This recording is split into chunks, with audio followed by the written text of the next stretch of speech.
Unmute. Thank you so much, everyone, for organizing this much-needed event. And I have been given the task to introduce and give context, so I have some written remarks in the interest of time, which I'm going to read.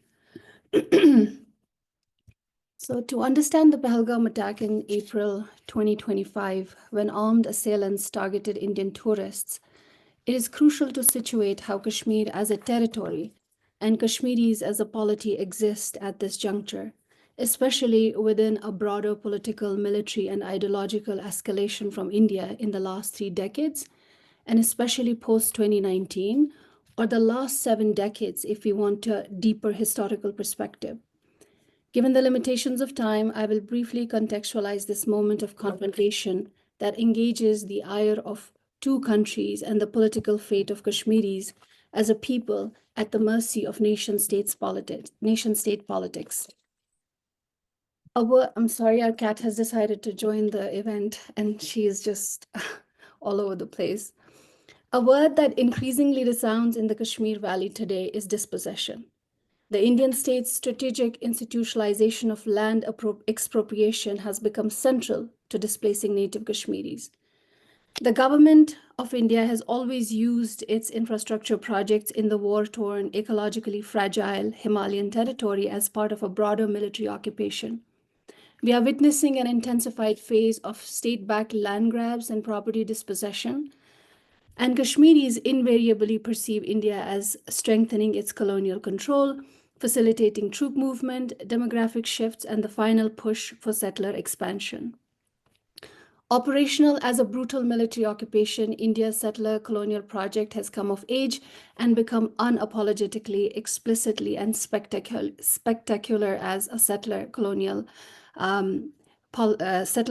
process. It has been sustained since 1947 in iterative phases focused on conquering, controlling, assimilating, and ultimately erasing Kashmiri indigeneity. Finally, the goal that India's first Prime Minister Nehru spelled out in the 1960s and even 1940s itself, on August 5th, 2019, the current dispensation revoked Kashmir's autonomy in a military-backed move, stripping the region of its territorial sovereignty without the consent of Kashmiris. Since then, India has increased land acquisitions exponentially by changing laws to alter land ownership, enabling widespread evictions, demolitions, and confiscating properties. These legal changes are focused on promoting settlements and demographic change to systematically erase the indigenous population while criminalizing their movement for sovereignty and self-determination. The Indian government operates unimpeded under the guise of integrating the territory, development, and fighting what Kashmiri resistance that is cast as outright terrorism or proxy war. No doubt, anti-Muslim and Islamophobic global and regional politics help. In violation of UN resolutions and international law, India has changed Kashmir's landscape through dense militarization, resource extraction, and the economic exploitation that entrenches colonial benefits at the cost of local communities. As theorized by Patrick Wolf, the structure of invasion in settler colonialism, and in this case of Kashmir by India that began in 1947, has grown over time under varying guises, as I already mentioned. I argue that the settler colonial framework possesses an iterative temporal dynamic, a mechanism that involves and adapts over time in which native peoples are engaged in the process that enable establishing, changing, and in time diluting, eliminating, and replacing the indigenous population to secure settler control. By examining how European settler colonialism took root and evolved in contexts like Palestine, Turtle Island, and other places across the globe, we can trace a distinct structural continuity and progression of Indian settler colonialism in Kashmir. At the same time, we must account for regions' historical, political, and geographical specificities. India's condition of quote-unquote post-coloniality and quote-unquote democracy plays a crucial role here, shaping the way it enacts settler colonialism in Kashmir. Rather than marking a rupture from colonialism, the post-colonial condition here operates as a mode of neo-colonial governance, enabling the projection of liberal democratic legitimacy alongside practices of occupation and settler expansion, which is operational in Kashmir at the moment. So post-coloniality and democracy, often presented as India's defining characteristics, become tools used against Kashmiris whose political aspirations closely mirror the subcontinent's struggle for self-rule against British colonization. It's essential to problematize these frameworks to understand how they enable and justify the military occupation and settler colonialism in Kashmir. Indian settler colonialism has developed in distinct phases over different time periods, with each stage building upon and reinforcing the one before, resulting in a cumulative native dispossession. This layered process includes the initial annexation and territorial control, followed by clientelist politics designed to undermine local agencies and also the UN resolutions.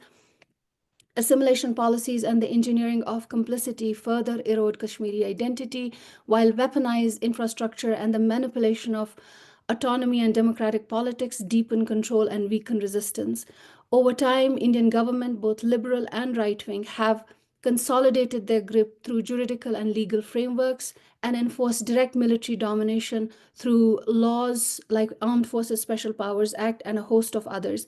Each of these strategies strengthen the other, creating an evolving system of military occupation, human rights violations, criminalizing resistance, demographic change is made operational, and land dispossession. India has enforced cultural erasure by tightly controlling the narratives, criminalizing resistance, institutionalizing censorship, dominating media, incarcerating political and human rights activists. Kashmir is the world's most densely militarized region, occupied by more than 700,000 Indian troops. And there are also questions about how this very recent attack in Pahalgam was even made or allowed or came into being. The Indian Army has targeted both armed resistance and the civilian population through killing, torture, mass incarcerations, and the use of rape as a weapon of war. The world's first recorded mass blindings and relentless curfews, crackdowns, and military checkpoints, all of which have deepened Kashmir's settler colonial nightmare.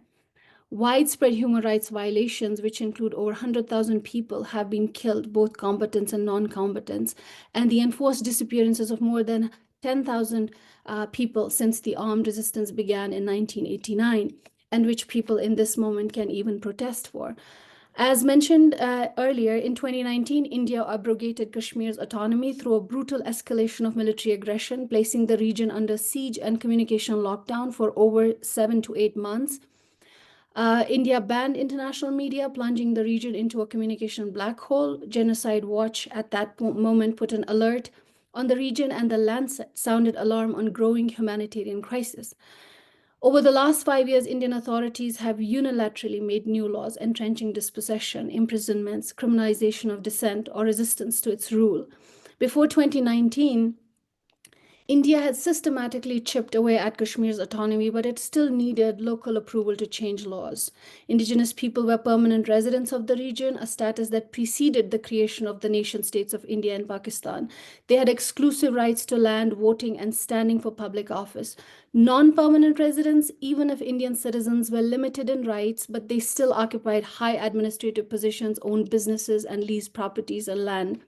Since 2019, they are eligible to become permanent residents. Indian authorities have registered about 2.5 million new voters, signaling a huge demographic shift that Kashmiris dread. Indian military, which already occupies a sizable population, a portion of the territory, are empowered further to seize areas or property deemed strategic without anyone's consent. The participation of native Kashmiris in political and economic decision-making is almost negligible. Since 2019, India has unapologetically formalized its direct control over the region after stripping after stripping Kashmir of statehood. It was demoted to 2 union territories governed by Indian appointees. Currently, Kashmir Valley is ruled by an appointee from the Bharatiya Janata Party, the right-wing Hindu supremacist outfit. With extended powers, this appointee holds sole control of land, public order, and the police. The BJP has long framed Kashmir as a Hindu land, casting aspersions on Kashmiri Muslim indigeneity and depicting them as invaders and outsiders.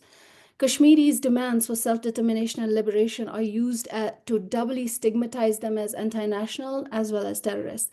A local administration was elected in 2024, but its legislative powers are curtailed. Before 26, they could legislate on most matters except for defense, foreign affairs, finance, and communication, which were under Indian control already. Kashmir had a separate flag and constitution, and most Indian laws did not automatically apply, but that is now relegated to the past.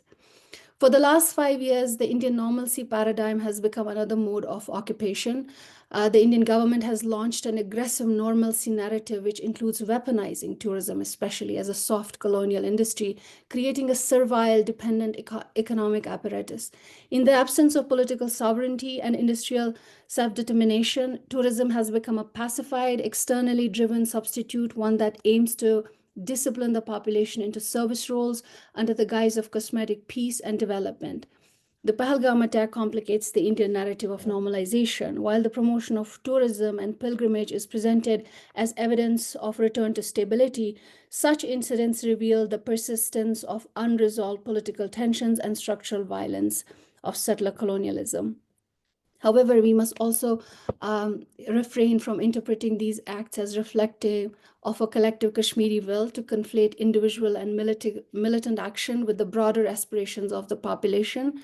The desire for justice and freedom amongst Kashmiris does not necessitate or should not be reduced to a will to inflict harm on people. In the least the tourists, an act which most Kashmiris protested in an unprecedented manner. It is also telling how these solidarity protests and visuals when this attack happened were allowed by the government, while Kashmiris have not been able to protest in the last 5 years at all, especially the kind of human rights activities that were very actively being pursued by Kashmiris in the last 33 years. Kashmir's resolution does not seek company of such carnage. The attack in parliament highlights the contradictions in Indian policy of militarized peace and suppressing political dissent, which furthers its ethno-nationalistic goals, but which does not serve the aspirations and stakes that Kashmiris have in this dispute. Then I do have another question.